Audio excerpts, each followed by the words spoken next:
Cachée depuis des siècles au centre du Portugal, cette vallée est le vestige de temps révolus. Pénétrons son cœur et comprenons sa disparition, pour en tirer de meilleures leçons.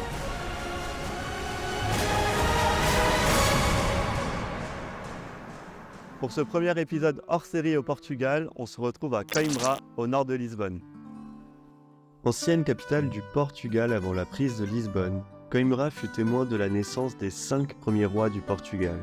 Alphonse Ier, Sanche Ier, Alphonse II, Sanche II, Alphonse III. Pas très originaux les Portugais. Son histoire est ensuite marquée par son université. Première université portugaise fondée en 1290. À ce titre, sa longévité rivalise avec les plus renommés, la Sorbonne, Bologne, Oxford. La ville compose d'ailleurs avec près de 150 000 habitants et un PIB par habitant supérieur de 40% à la moyenne portugaise. Culturellement, démographiquement, comme économiquement, Coimbra s'impose donc comme la 3e ville du Portugal.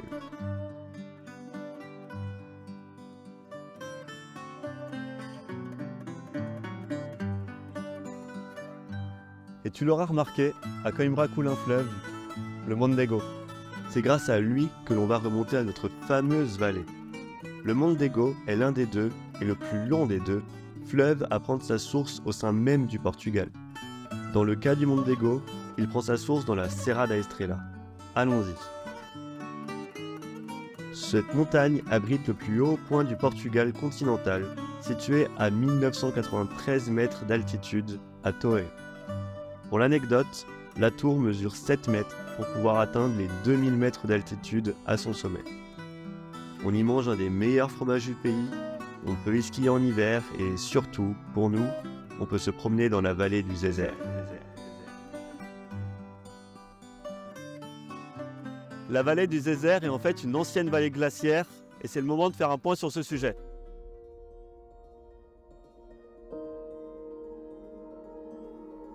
Un glacier, ça se forme en altitude dans des zones où la température reste négative toute l'année. Ici, la neige éternelle s'accumule au fil des hivers. Si bien qu'à un moment donné, la neige tassée du dessous commence à se transformer en glace. Lorsque le poids est trop élevé, la glace se met à descendre de la montagne. On distingue alors 2 zones. La zone d'accumulation, où la neige se transforme en glace, et la zone d'ablation, plus en aval, où la glace fond. À la fin, on retrouve le front glaciaire, zone où la glace a totalement fondu. Pour reconnaître d'anciens glaciers désormais fondus, on peut s'appuyer sur plusieurs indices. D'abord, la vallée glaciaire a souvent une forme en U, due à la glace, tandis qu'une vallée de rivière, ou vallée fluviale, possède plutôt une forme en V. En dévalant, la glace peut aussi en quelque sorte rayer la roche, laissant des traces caractéristiques sur cette dernière. Les moraines aussi sont très caractéristiques. Ce sont des amas de roches qui ont été transportés par le glacier. Elles peuvent être de taille et hauteur très variables. Dans le même style, si vous retrouvez d'énormes blocs de pierre appelés blocs erratiques seuls au milieu du paysage, cela peut aussi laisser penser au passage d'un ancien glacier qui les aurait transportés avec lui. Maintenant que l'on sait mieux pourquoi il y avait un glacier ici, pourquoi a-t-il alors disparu ? Les scientifiques estiment que le glacier du Zézer a existé lors de la dernière grande période glaciaire qui a commencé il y a 115 000 ans et a duré environ 100 000 ans. Si le Portugal n'était pas constamment plongé dans la glace, cette partie en altitude était assez froide pour contenir un glacier. Pourquoi a-t-il fondu ? En fait, il y avait une suite de divers événements. Vers moins 21 000, la Terre a commencé à se réchauffer. Cela est dû au cycle de Milankovitch. En fait, à cause des autres planètes du système solaire, l'orbite de la Terre varie légèrement avec le temps de façon cyclique. À cet instant, la Terre commence à s'incliner et l'orbite à devenir moins circulaire. L'hémisphère nord est donc plus proche du Soleil en été et se réchauffe plus. Les latitudes supérieures au degré 60 se mettent alors à se réchauffer. La glace fond alors énormément en Amérique du Nord et en Europe. On arrive ensuite au deuxième facteur. Dans l'océan Atlantique, on retrouve 2 types de courants. D'abord, ceux qui vont du sud au nord. Ils sont chauds en surface, et puisqu'ils s'évaporent, ils se concentrent en sel à mesure qu'ils remontent vers le nord. Une fois au nord, ils se refroidissent et plongent au fond de l'océan pour redescendre vers le sud. Sauf que face à la forte arrivée d'eau douce issue des glaciers, les courants se sont estompés en moins 19 000. À cause de cela, le sud ne pouvait plus transmettre sa chaleur au nord. Ainsi, le nord s'est relativement refroidi, tandis que c'était maintenant au sud de se mettre à se réchauffer. Mais en réalité, c'est l'ensemble du globe qui commence petit à petit à se réchauffer. En fait, l'océan austral autour de l'Antarctique voit ses eaux chargées en CO2 remonter à la surface, ce qui crée un effet de serre. Les courants réapparaissent en moins 14 700, mais cette alternance refait surface en moins 13 000 jusqu'en moins 11 000. Sauf que cette alternance ne durera pas éternellement, puisque l'effet de serre continue en fait d'instiller son lent poison sur le climat. Au final, on constate qu'en moyenne, c'est de 4 degrés que le climat s'est réchauffé. Ça doit te parler, non? Que devons-nous en retenir? D'abord, que 4 degrés, c'est largement suffisant pour totalement bouleverser un paysage. Mais ça, vous avez déjà sûrement dû l'entendre. Notre vieille Europe prendrait alors l'eau et verrait ses côtes englouties.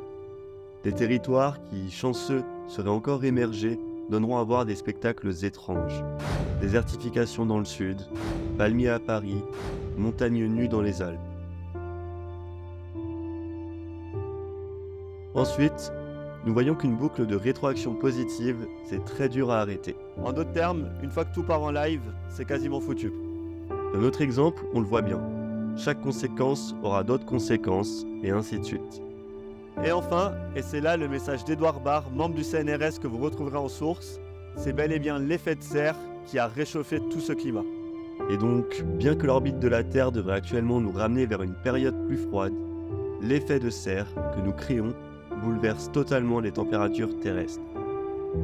Mais pour conclure, allons même plus loin que le seul impact carbone.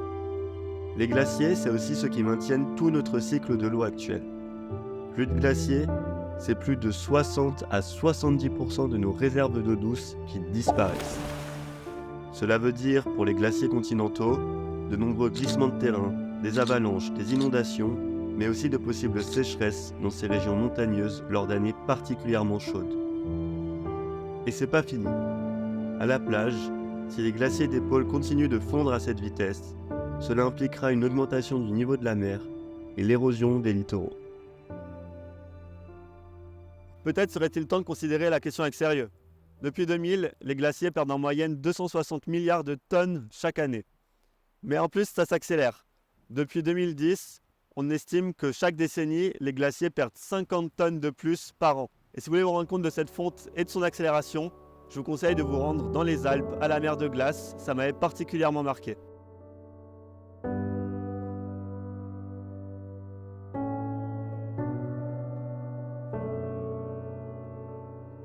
Pas à pas, marchant dans le lit d'un géant dont on pensait le règne infini. Pas à pas, au fond de cette vallée, j'imagine le passé de ces roches qui, déglacent, sont maintenant libérées. Et aujourd'hui, notre humanité marquant une ère nouvelle, où l'on détruit même ce qui fut éternel, je suis triste de voir que les flocons formant jadis des mers de glace ne sont devenus, comme par dépression, que de simples pluies éparses. On espère que maintenant, tu comprendras mieux les glaciers et leurs enjeux capitaux. On n'a pas parlé du permafrost, autre sujet très important, mais tu peux retrouver une infographie disponible sur notre page Instagram. N'hésite pas à liker et à t'abonner si la vidéo t'a plu, et nous on va vite se mettre au chaud et on te retrouve dans une prochaine vidéo.